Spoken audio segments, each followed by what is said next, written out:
Welcome to Bedrock Bookkeepers Online Academy for another awesome segment. My name is Joe DiChara, again inviting you to our site bedrockbookkeeping.com. We are constantly updating our content, our videos, our courses, all for you, the student that wants to learn about bookkeeping and the business of bookkeeping. Again, that's bedrockbookkeeping.com, and we welcome your feedback and suggestions, anything that can help us improve your experience with us. Enjoy the next segment. Thank you. Chapter 11, Startups, Issues and Answers. I threw this in here for the sole purpose of helping guide the entrepreneur in their entrepreneurial endeavors, because too many times I've witnessed the pain and agony of starting a business, not knowing what to do, and floundering along, not only failing, businesses fail all the time, and that's okay.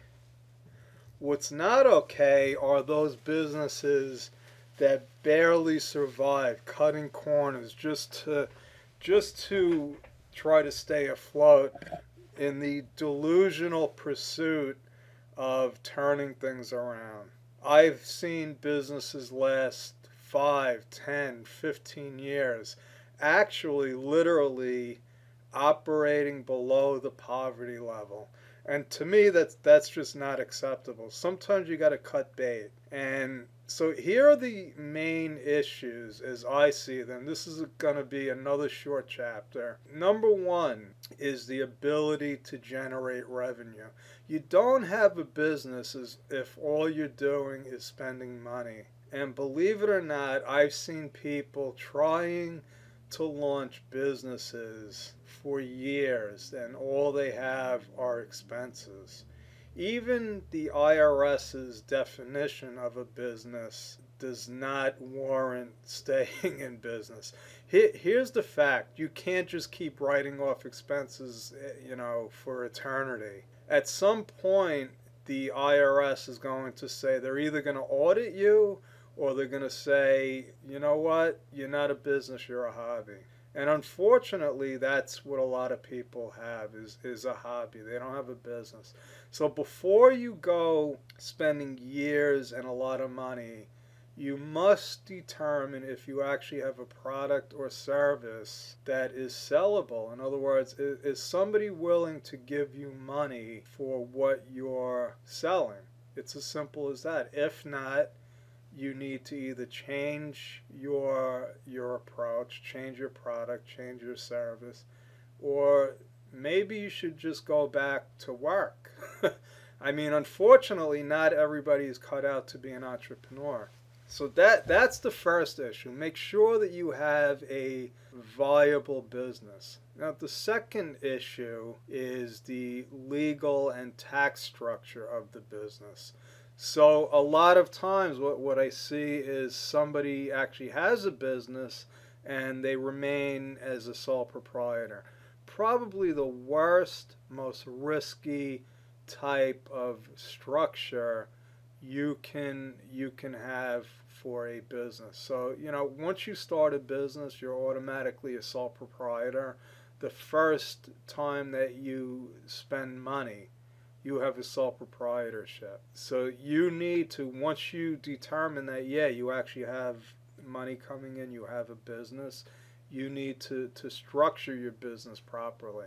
Third issue, obviously, is record keeping, books and records. That's what this is all about.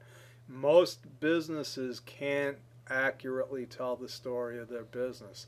They think that the story of their business is their checking account. And by far, that's only a small piece of the business. So in order to start and run a successful business, you have to have a record-keeping system.